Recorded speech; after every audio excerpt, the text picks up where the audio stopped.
అందరికీ నమస్కారం. మీడియా మిత్రులందరికీ పేరు పేరున నా నమస్కారాలు తెలియజేస్తున్నా.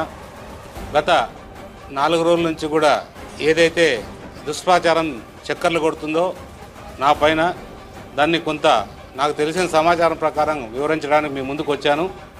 ఏదేమైనా కూడా ఒకటి మాత్రం నిజం, నేను వ్యాపారం చేస్తూ ప్రజాసేవ చేస్తూ ప్రజలకు సేవ చేయాలనే ఉద్దేశంలోనే రాజకీయాల్లోకి రావడం జరిగింది. రాజకీయాల్లో ఉంటూ వ్యాపారం చేయాలనే ఉద్దేశంతో రాజకీయాల్లోకి రాలేదు. ప్రజలు ఏ విధంగా సేవ చేయాలనే దాని మీదనే నేను సంబంధిత పార్టీ నాయకులతో అందరితో చర్చించి ఏ విధంగా మనం ముందుకు తీసుకెళ్ళాలి, ఏ విధంగా ప్రజలకు సేవ చేయాలనే ఉద్దేశంతో జరుగుతున్న తరుణంలో అనుకోకుండా ఎస్ఆర్సి సంస్థ ఏదైతే ఉందో ఆ సంస్థకు సంబంధించిన శుక్రవారం రోజు అనుకోకుండా వాళ్ళు ఇంటర్నల్ ఆడిట్లో ఒక క్యూఆర్ కోడ్ కొడితే అది 100 రూపాయల స్టాంపుగా చూసిన వెంటనే ఇంకో కొన్ని స్టాంపులు కొడితే కొన్ని కరెక్ట్గా ఉండడం, కొన్ని తప్పుగా ఉండడం గమనించడం జరిగింది.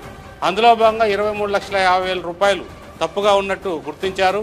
వెంటనే దాన్ని 2 టౌన్ పోలీస్ స్టేషన్లో ఆదివారం రోజు కంప్లైంట్ చేయడం జరిగింది. ఎందుకు కంప్లైంట్ చేయాల్సిన పరిస్థితి వచ్చిందంటే, ఈ స్టాంప్ అనేది ఒక మన భారతదేశంలో 12-13 రాష్ట్రాల్లో దీన్ని ఈ స్టాంప్ని ఇంప్లిమెంట్ చేస్తున్నాయి. ఈ స్టాంప్ ట్యాంపరింగ్ చేసే పద్ధతి అసలు ఇది ఎలా వచ్చింది, ఇది నిజంగా ఇలాంటి ఈ ట్యాంపరింగ్ కాకూడదు, ఇది చాలా భయంకరమైన నేరం. ఎందుకంటే ముందు మీరే చెప్తారు, తెహల్కా కావచ్చు, ఇంకోటి కావచ్చు, ఇవన్నీ రకరకాల స్టాంపులు ప్రింట్ చేసి గవర్నమెంట్ ఖజానాకి మోసం చేయడం జరిగింది. అలాంటిది ఏది జరగకూడదనే ఉద్దేశంతో ఈ స్టాంపింగ్ వ్యవస్థ 2018లోనే ముఖ్యమంత్రి మా చంద్రబాబు నాయుడు గారు తీసుకొచ్చారు.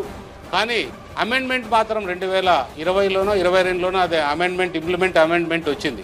ఏదైతే అమెండ్మెంట్ వచ్చిందో ఆ రోజు వైసీపీ ప్రభుత్వం ఏదైతే ఉందో, ఆ రోజు ఈ స్టాక్ హోల్డింగ్ కంపెనీ ఏదైతే ఉందో, ఆ రోజు నర్సిరెడ్డి అనే వ్యక్తి, సాంబశివరావు అనే వ్యక్తులకి ఇద్దరికి కూడా కర్నూలులో ఈ స్టాక్ హోల్డింగ్ కంపెనీ ఏజెన్సీ ఇవ్వడం జరిగింది.